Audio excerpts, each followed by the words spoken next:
Намсран банзрагчийн зохиол Сүүлчийн буун дуу 19 дугаар хэсэг. Жалгууруудаж хүний бараан дүрсээ ортон ирснэ. Зуутын дарга ноён Очиров хаан маань гэх нь тодхон дуулдав. Очиров ухсгийн босож тэр хүнийг тосож очин хэдэн үг сольсноо буцаж ирээд хорооны даргын зарлага иржээ. Гамингууд хориглон хэвтсэн байна гин. Тэд шөнийн харанхуйг далимдуулан зугтааж магадгүй тул харуул манаага чангадаг гэж тушааж байна. Би энэ дэвлдээ. Чи хоёр цэрэг аваад тэр сүмэлзэж байгаа толгоон оройд гарч харуулахаар үүр цайхаар ирээрээ гэв. Цэрэнбат арын жалганд очиж морио олж аваад мортоход Очировын томилсон хоёр цэрэг ширлээ. Цэрэнбат зуутынхаа бүх цэрэгийг бараг нэр зэвсээр нь таних тул хамт явах хоёр хүнээ таних гэж ойртон нүрөөд нь сайн харвал нэг нь 10-ны дарга гинтэн зан, нөгөөх нь нэр үл мэдэх бүрээд цэрэг байлаа. Тэр гурав Сэмэрхий явсаар заасан толгоон ард ирж мориноос бууж бүрээд эсрэгтэй морион бариулаад Цэрэнбат гиндэн дагуулan толгоон оройд гарч суужээ. Толгоон оройгоос хаашаач харсан холхон буй толгод сүмэлзэн торолцсон. Хаанч гисэн гэрэлгийгээ үл үзэгдэнэ. Цэрэнбат чимээ чагнан суухдаа өчигдөр нааширж явах зандаа бодож явснаа таг мартаж энэ үхэрийн хар дайнд яваагүй бол өдийд нэг сайхан хүүхэн тэрвэрчээд жаргалаа эдэлж байгаа да. Бошуухан хүрээ орох юмсан. Гэгээ орохдоо зэрэг хар гамингуудыг бүгдийг хядаж орхиод явъя. Өнөөдөр зөндөө олныг цааш нь харуулах шиг болсон. Яасан барагддаггүй олон золгив гэж бодлоо. Хажууд нь сууж байсан гиндэн хоолой заснаа займчин хөдөлж та буурайд хүн үү, Монгол хүн үү гэж гинтхэн асуув. Цэрэнбат яах нү гэж бодоод та юу гэж боддог бол гэж сөргүүлэн асуувал гинтэн түр чимээгүй байснаа. Таны алдар буурайд юм аа. Гэхдээ яриа хөөрөө чи яг л халах хүн шиг санагдаад байхаар л ингэж зориглон асууж байгаа юм. Монгол бол аль нутгийн хөмб гэчв. Цэрэнбат нүдний булангаар хялаан харж энэ хүн яагаад намайг ингэж сонирхож байна? Аль нутаг хошуу хүртэл асуудаг нь яах гэж байна? Арай улаастан даашин хүүгийн пүүсний дуршуул биш вэз? Үгүй юм а гэхэд намайг улаастан бат хүнээс оргож хулгай дээрэм хийж авсныг олон хүн мэдвэл осолтой. Ашгүй ямар азар Очиров намайг Батуу юу гэх болов? Одоо намайг хэнч гэсэн их замын дээрэмчин Цэрэнбат гэж санахгүй шүү дээ. Нутаг хошуугаач хэн хамаагүй хүнд хэлснээ хэрэггүй юм байна гэж бодоод харин та аль нутгийн хөмб гэлээ.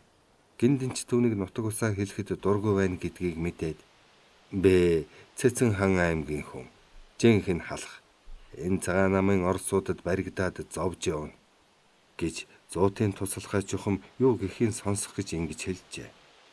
Баригдаад гинэ гэсэн зуутын туслахын гайхсан дуу гарахад гиндэн саяын хэлснээ улам чангатгаж тийм ээ. Манай хошуугаар баруун жанжны цэрэг дайрч өнгөрөхдөө эрд цэрэг агтан мордыг хуу хамж дайчилсан юм. Тэгээд л хүчин давтагдаад явж байгаа юм. Түүнээс биш энэ алаан хядалт цаанд хэн дурлах юм гэлээ. Цэрэнбат ийм үг сонсоо дотор нь арзган та тэгвэл хар хятадаас газар нутгаан чөлөөлж бурхан шашин төрүүлсэн хамгаалах ариун үл бүтээхийг хүсэхгүй байгаа хүн юм биз дээ гэж дуун өндөрсгöd гиндэнч иймэрхүү хэлнэ гэдгийг мэдэж байсан тул чангахан дэлсээд авъя гэж бодлоо. Бас энэ хүн яавч бүрээд биш ол замг хайж яваад үрчгсэн хэр байх. Сайн бууддаг, зориг зүрхтэй болохоор нь орсууд сүйд болж бүр төөрөлдүүлж орхисон юм шиг байна. Зориг зүрхих ийм цочмог хүн хаашаа ширгэж болно гэж санаад дөөмөн чи муухарч яваа юм биш виз? Эд чинь Орос орондоо багтах шингэх газаргүй болчихоод манай нутагт дон шуурчилж ирсэн юм. Эднийг дагаад ёр сайнэр дуулдахгүй гэчв. Цэрэнбатын уур дүрс хийж тэгвэл та гамингийн талын хүн байх нэ? Эд чинь богд гэгэнийг гамингийн хар гэрээс гаргаж тусгаар улс гэрийг төгхнүүлэн байгуулж бурхан шашныг мандуулж яваа юм гэж чангахан хэлв. Дөөмөн тийм биш. Гамин баруун хоёр хоёулаа харин нутгийн хар элгийн улс.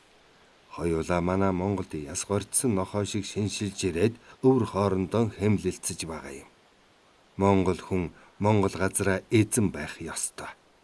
Би улс үндэсээ хайрлаж бодож явдаг эгэл нэгэн хүү юм шүү. Энэ барооныхан гамингаас Монгол түмнийг аварсан нэрээр улс орныг эзэгнэж ард биднийг зовоож тарчилгаж байна. Эд ах トゥ монголчуудыг хооронд нь хядалцуулах гэж байна гэж гинтэн зорим хэллээ. Цэрэнбат түүний үгийг дуугийнхан чагнад суухдаа энэ хүн чинь Очировын хэлдэг улааны суртал нөлөө халтсан хүн байх юм. Айгүй бол Монгол улаан гэдэг нь чим бэлүү. Одоохон хэлж бариулъя. Намайг Монгол хүн гэж баттай санаад ингэж хэлж байгаа юм гэж бодов. Та ч цагааныханд нүүр талтай хүн. Анхнаасаа эдний замаар шогшиж, ол зашиг хайж яваа болохоор энэ замаар л шогшоод байна мизээ. Гэхдээ ах хүний ёсоор аминчлан захиж хэлэхэд Монгол ах トゥ угийнхээ цусыг урсгаж нүгэл хийхин хэрэггүй. Намайг ингэж хэллээ гэж дарагдаа мэдүүлсэн ч болно. Тэгээд шонгийн оройгоос дүүжилсэн ч дурын хэрэг шүү дээ. Гэхдээ чи Монгол ихэн ариун цагаан сүгээр хүн болсон Монгол хүн юм бол тийм нүгэл хийхээсгээ өөрөө мэдээрэй. Бид гадны дайсныг яая гэж байж халуун элгэн дотроо мэрэлцэж дорой дээрээ улам доройтож бусдын идэж болж байхын хэрэггүй бизээ.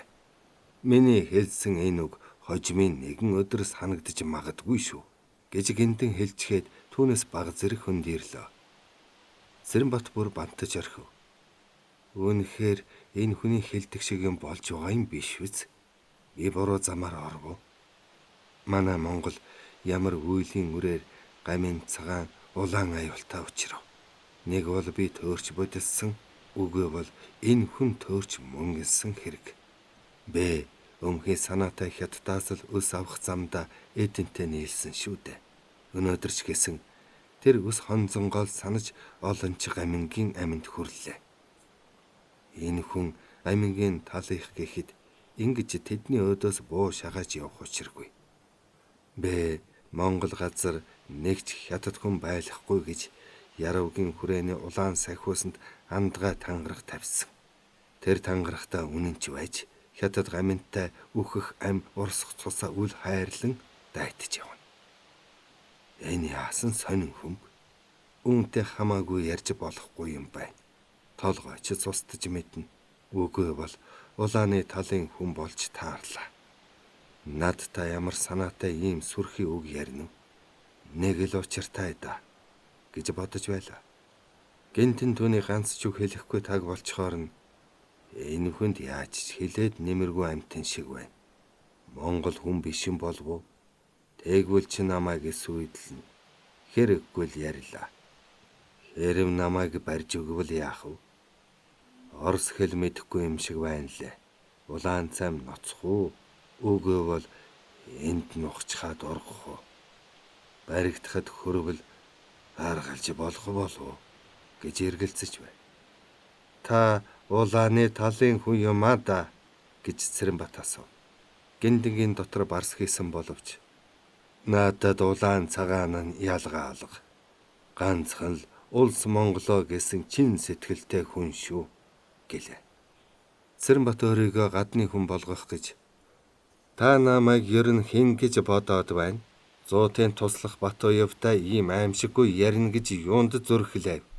Манай Баатар цагаан хааны хүчрхэг цэрэг танаа Монголын төлөө хүчин зүтгэж явааг тоож үздэггүй тань шиг ийм муу санаатай хүн зайлшгүй улаан байх учиртай гэхэд гинтэн бас сэрцсгийж энэ чинь намайг улааны талын хүн л гэж сэжиглээд байна.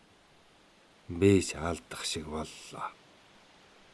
Үүнтэй ойртож танилцахгүй гэж бодож явснаа яагаад ингэж ярьчих вэ? Гэвч энэ чинь их залтай золиг. Өөрийгөө Монгол биш болгох гэж ч байж мэднэ гэж санаад. Ноён Батуев та намайг улааны талын хүн гэж бодоод байна уу? Хэрэв би улааны хүн байсан бол таныг энэ харанхуй шөнө эзгүйхээр нударч орхиод л улаантайгаа нийлэх байсан. Гэхдээ би хүний цус уралсгаж нүгэл хийхийг боддоггүй юм гэвэл Цэрэнбат бас эргэлзэж энэ яасан хачин хүмб ийм аимхай хулчхар хүн юм болов уу? Хүн алхаас л үхтлэн айдаг буйны мөр хөөсөн бодит сэтгэлтэй хүн болоод намайг битгий олон хүн алж нүгэл хийгээсэ гэж бодсондоо ингэж ярьсан болов уу? Үгүй байх. Улс Монголоо гээд байх юм. Үнэн дээр би ч гэсэн улс Монголоо бодож явах хүн шүү дээ гэж бодов. Улс үнцээ гэсэн ариун сэтгэл өвөрлөж яваа хэм бүхэн л энэ гаминтай үзэлцэж явна шүү дээ гэж Цэрэнбат хэлбэл тийм ээ. Таны тэр бодлыг буруу шаахгүй гэж гиндэн хариулв. Нэлээд холхон хэд дахин буудалцах нь бүдгхэн дуулдав. Цэрэнбат чимээ чагнаж байснаа үүгээр чи сэжигтэй юм алах шивдэ гэлээ.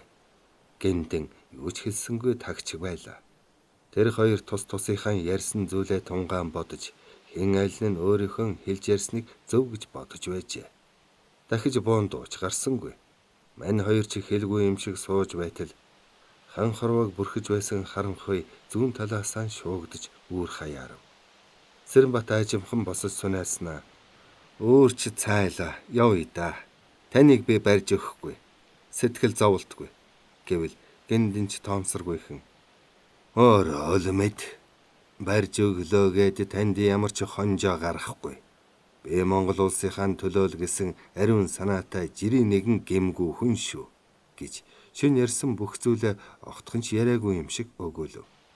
Цэрэнбат түүний ярьсныг дахин санаж эргэлзэн гайхсаар байсан боловч үүнийг ховолж бариулаад ч яах юм бэлээ. Монгол ах дүүгийнхээ цусыг дэмий урсгаад юу хийн гэж боджээ.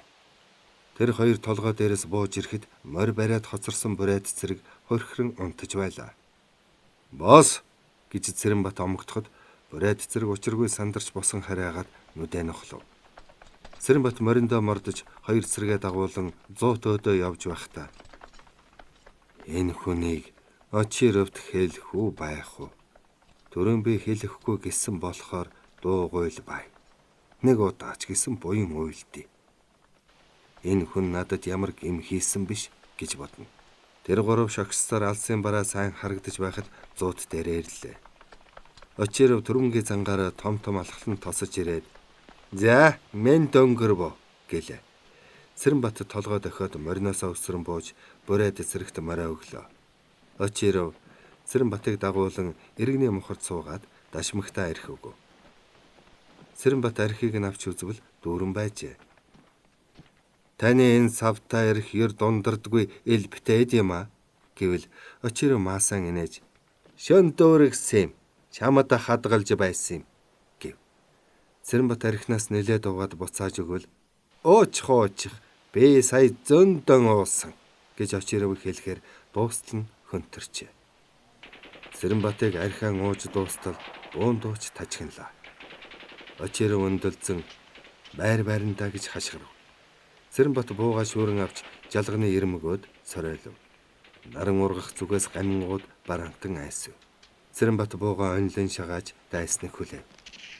Харлаж бараалан ойртон яваа олон явган гамингийн хойгоор хоройд морьтой хүн хар хурдаар нь давхсаар далд орчихлоо. Тал тийшээ зугтааж байх шиг байна. Манай үгээр чи нэвтэр чадахгүй дээ гэж Очировын бардамнан хэлсэн нь бууны донд сайн дуулцсангүй. Тэдний зуутын өдөөс айсуу яваа гамингууд нэг их ойртох ч үгүй холдох ч үгүй тэр бүхэн хавьдаа нуугдж бүгээдэл зай завсаргүй буудна.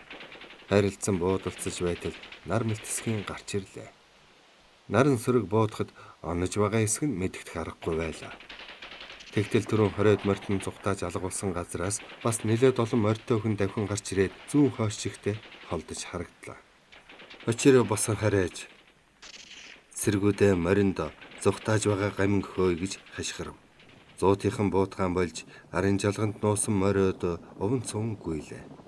Тэд мориндоо уралдан мордоод зугтааж байгаа морьтой гамингийн хойноос жирэлгэв.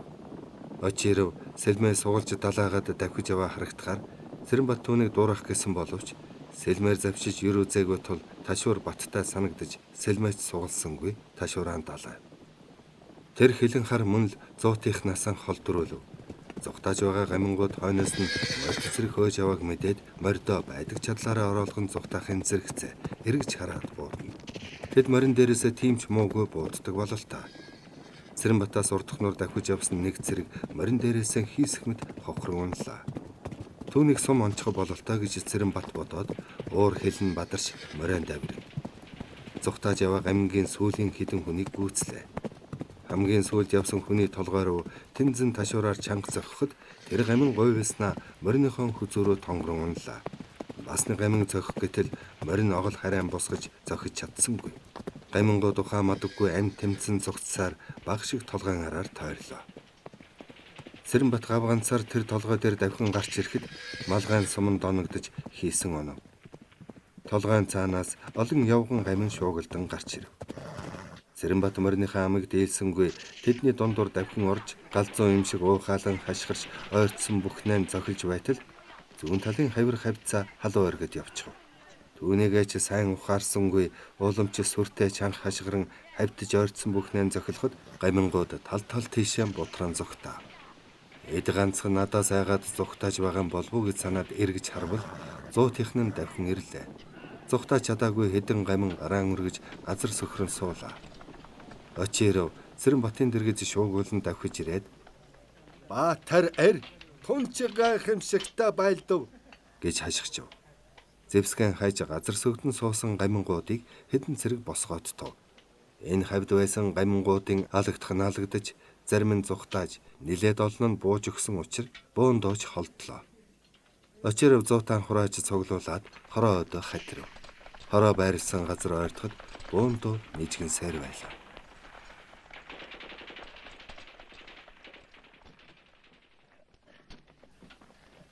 Хаврын сүүл сарын нарлаг өдөр Цэрэнбат хорооны штабаас гарч ирэхэд зуутынх нь ч ураа хашгиран огтов. Очиров түүнийг тэврээд тагжгар ширүүн богинохон сахлаараа хацрыг нь үрж үнслээ.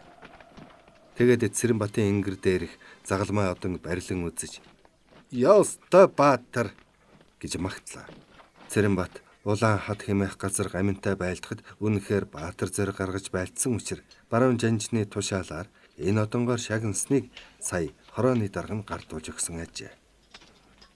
"Зэрэгэрчүүд та бүхэн эзэн хаан Орос их гүрний төлөө Монгол улсын шашин тэрийг мандуулахын төлөө миний туслах Батуу юв шиг баатар зориг гаргаж тулалдах ёстой" гэхэд цэргүүд нэгэн дуугаар ураа хашгирлаа.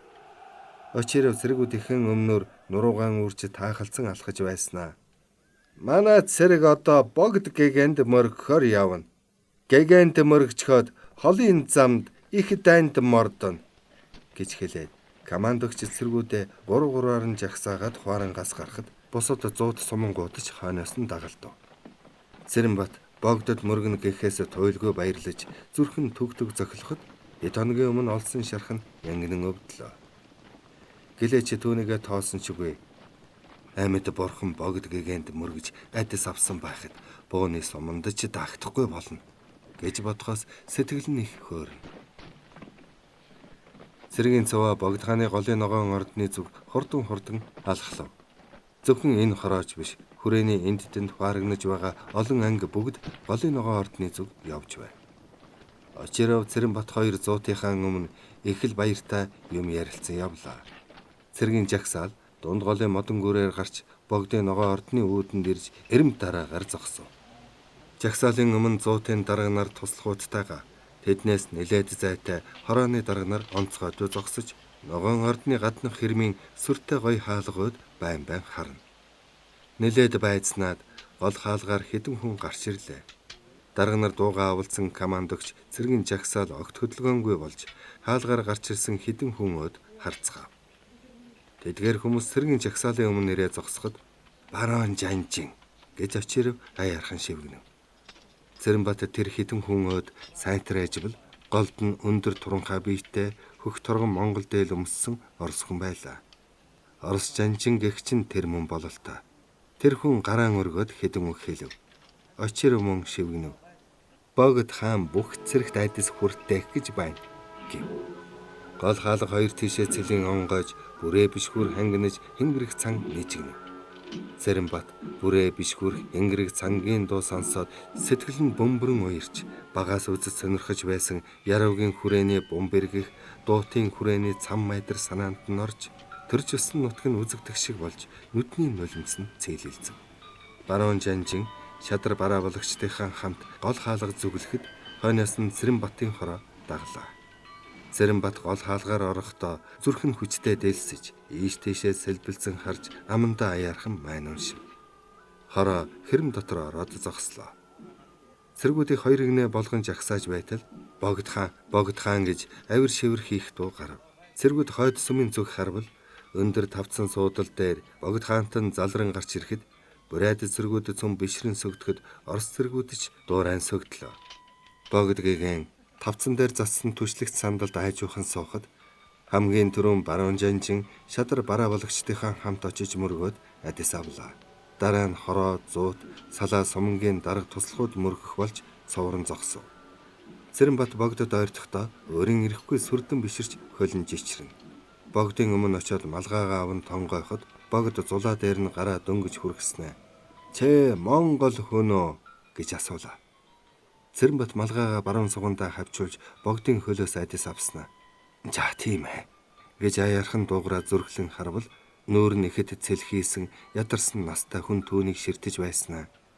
"Богод эзнийхээ нэрийг хадгалж шашин төрөн хамгаалах их үйлсэд чин санаа барин зүтгэвэл бурхан чамайг өршөөж үйлс чинь бүтэн" гэж айлтгад "За мэдлээ" гэд ухрав. Дарга нар мотрын адис авшиг үүснээ дараа нэг үзүр нь богдын гарт буй урт ирээн сунтгийг хоёр лам бариад цэргүүдийн толгойд хүргэж сунтгийн адис хүртээлээ. Адис тавьж дуусны дараа богдын дэрэгдэх хөнгөнсөн дуутай лам олон цэрэгт хандаж "Наран гэрэлт төмөн наст богд эзэн хаантан олон цэрэг та бүхэнд адис хүртээж энэ Монгол улсаа эрхэм марвин шажин төрөө хар буруу номтноос өмгөөлөн хамгаалж 10 цагаан буян үйлдэх өлзийтэй сайхан замыг чинь ариутхан дааж байна. Одоо та бүхэн богдын цэрэг боллоо. Явах замыг чинь богд хаан гэгэмэл мэдэн толдон харж та бүхний төлөө үргэлж бурханд мөргөн залбирч байна гэж богд эзэн айлдж байна гэхэд баруун жанжнаас эхлэн бүх дарга толгой бүх илгэн мэхис хийж хариу хүндэтгэл илэрхийлв. "Та бүхнийг дайсны сум даахгүй. Зорьсон үйлс чинь сэтгэлчлэн бүтэн.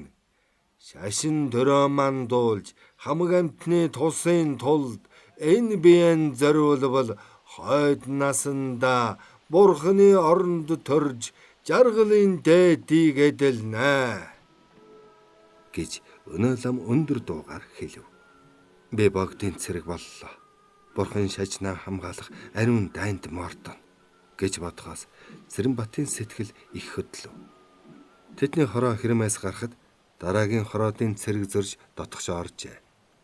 Цэрэнбат хуаран өдөө явж байхдаа би богдын цэрэг гэсэн сайхан бодолд автаж хизээний цэргийн хүн шиг гараа хаялан хөлөө цэг тавьж толгой дээгүүр тунч бардам явлаа. Цэргийн цуваа нэгэн жигдийн алхаагаар яралзан алхасаар баарандаа ирэхэд нар жаргах төхөж байжээ. Цэргүүд байр байрандаа орж гүйцсэн хойно очиров хөтөж цэрэгээ дуудан авчирч "Эд хоёрын морийг авчир, юмд явна" гэлээ. Хөтөч нь үг дуучгүй эргэв.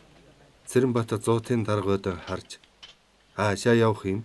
гэвэл очиров инээмсэглэн "Чамайг одонгоор шагнуулсны баярыг хийн. Хоёулаа өнөөшн сайхан нарган шүү. Зүүн хүрээ орж хэдүүн очсон уулын согоо шиг сайхан хүүхэнтэй айлд хоноо" гэлээ. Хэд хоногийн өмнө тэр хоёр зүүн хүрээний нэгэн баян айлд очсон юм. Тэр айлд үнэхээр уулын согоо шиг маш хөөрхөн залуухан бүсгүй байсан бөгөөд очиров түүнтэй шалглаж Цэрэнбатыг хоосон хон болсон юм. Одоо тэр айлд очих нь гэхээс Цэрэнбатын дотор ардс хийж энэ мөг яас хийж байгаа дараараа нь тавьдгийм билээ. гэж бодож байснаа нэг арга олоод байруудан алхав. Чи хаажих нь уу гэж Очиров асуувал Цэрэнбат эргэн харж Монгол айлд очих юм байна. Хувцсан солиё гэлээ. Эн чигээрээ одонгон гялалзуулаад очивол сүртэй биш үү гэж Очиров хэлвэл Цэрэнбат инээмсэглэн Монгол дээлэн дээр одонгоо зүүнэ гिचгээд байрандаа гүөх шахам ороод цоо шинхэн хүрэн торгон дээлэн өмсөж загалмаа одон зүүснэ. Жижигхэн богцтой юм аваад гарвал хөтөч цэрэг тэр хоёрын морийг хөтөлж ирэв. Цэрэнбат морио эмээлээд богцаанд даруулж байтал Очиров ч байрнаасаа гарч ирлээ. Очиров мориндоо мордоод шөнө инээ тэрэ юм болвол бид хоёрын хойноос очиж хэл хүргээрэ. Зүүн хүрээнд хідэн очисон айлд байна шүү гэж хэлвэл хөт чинь мэдлээ эрхэм дайцсагээд ёслов. Тэр хоёр хашаанаас сууран гараад зүүн хүрээ чиглэн галгуулв. Цэрэнбат аль хавраас хойш Монгол Орос хэд хэдэн хүүхэнтэй наргиж байсан боловч одоо очих гэж яваа айлын бүсгүй шиг сайхан бүсгүй энэ хорвоод байхгүй мэт санагдана.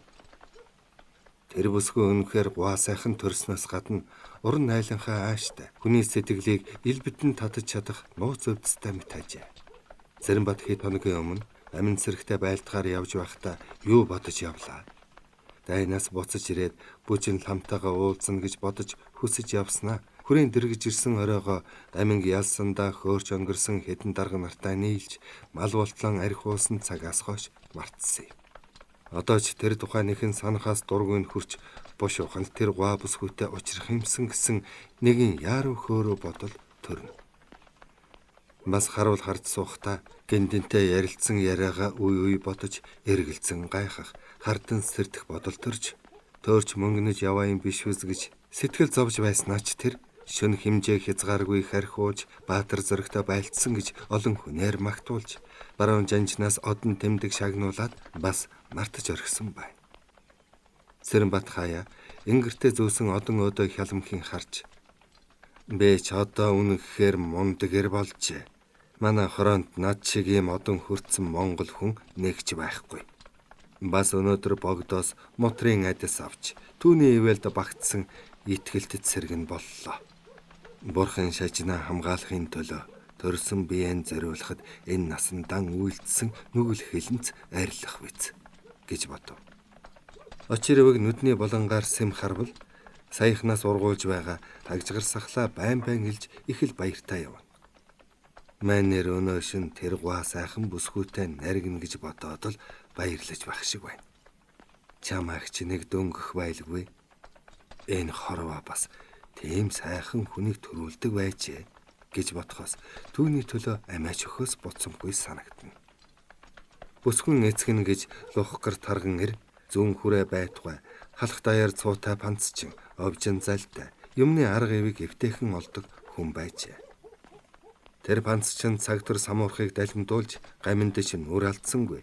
Цагаан цэрэгтэж бас тал засаж нэр нүр олоод зуутын дарга Очировтай шадарлаж төрсөн охиноо танилцуулсан юм. Очиров Цэрэнбат хоёр айжуухан явсаар өнөө айлдаан хүрэв.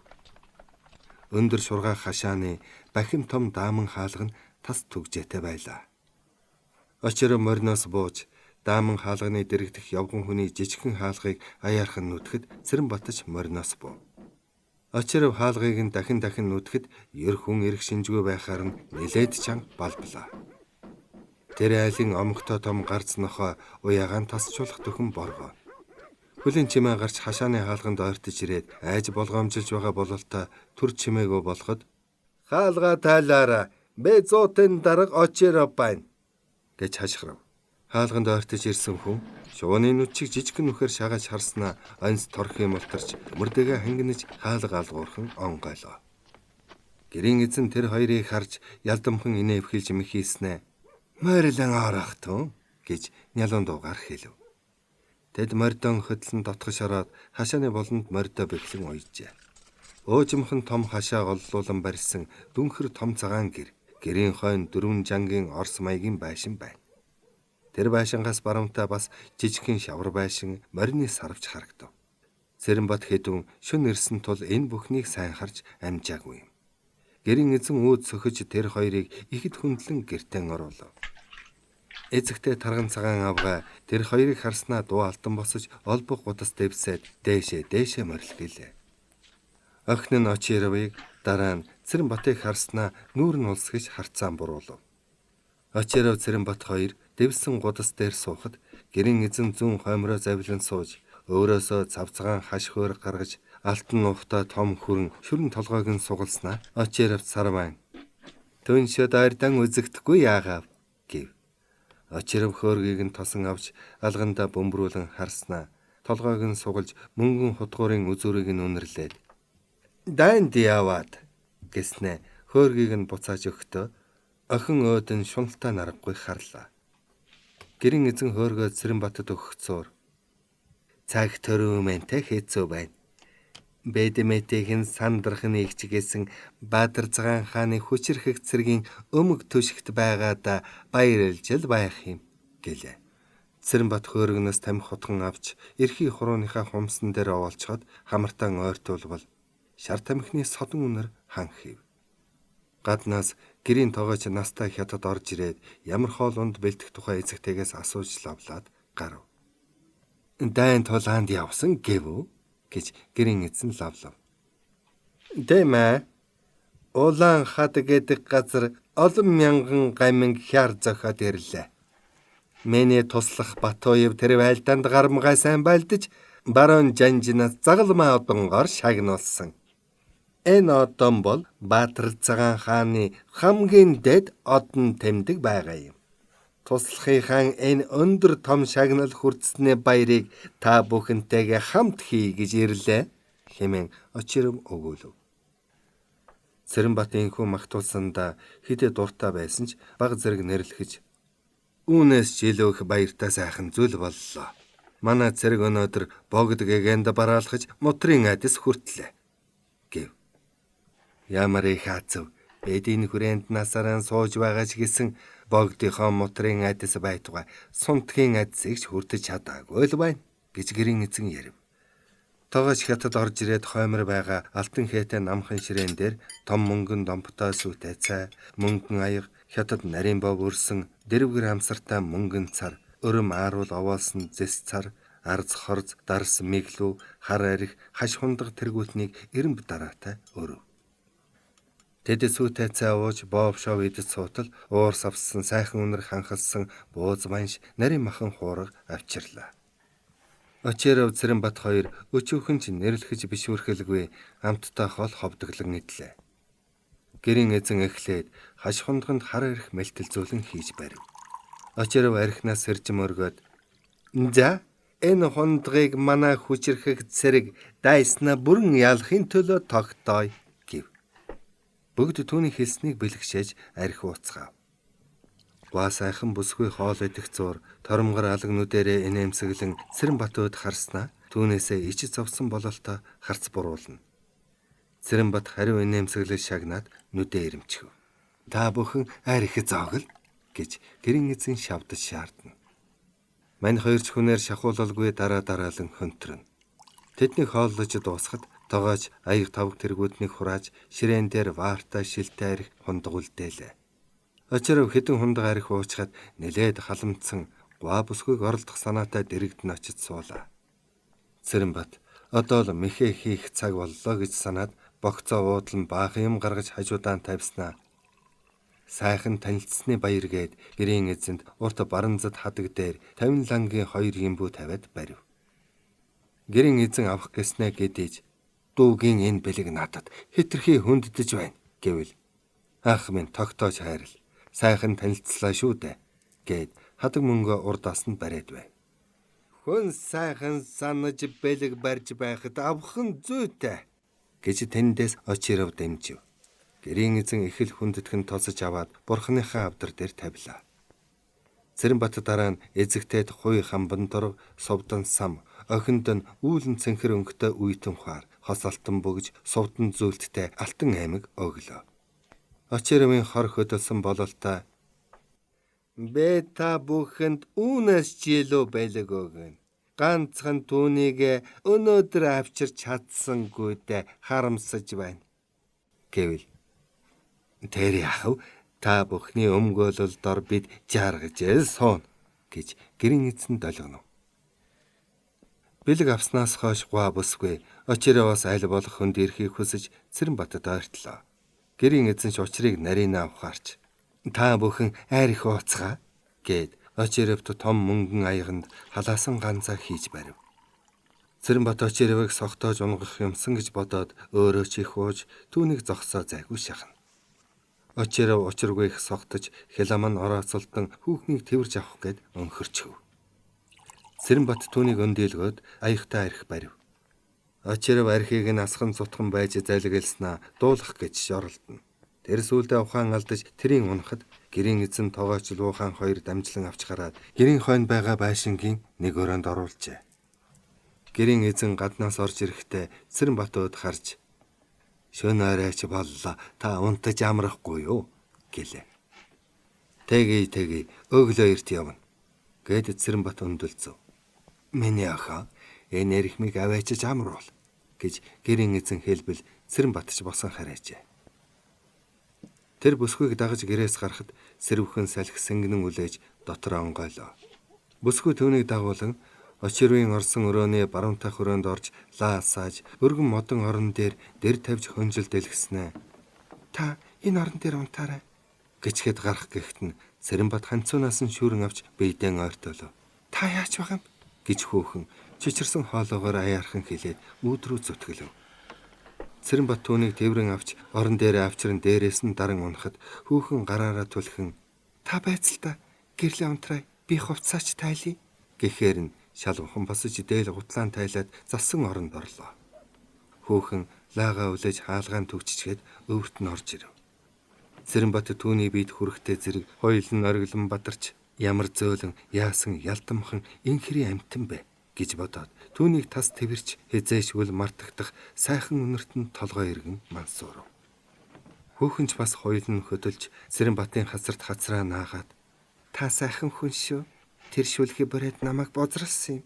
Битгий сэжиглээрэ" гэж очирөвтөө самуурснаа зөвдөх санаатай хэлэхэд Цэрэнбат тэр тухай санахч сөхөө байсангүй хүүхний хацрыг алим шимхмэгт амтрахын шимэн озож байхдаа зэргэлдээ өрөөнд очиров янцглан шүд хавирч байхыг ч мэдсэнгүй. 19 дугаар хэсэг төгсөв.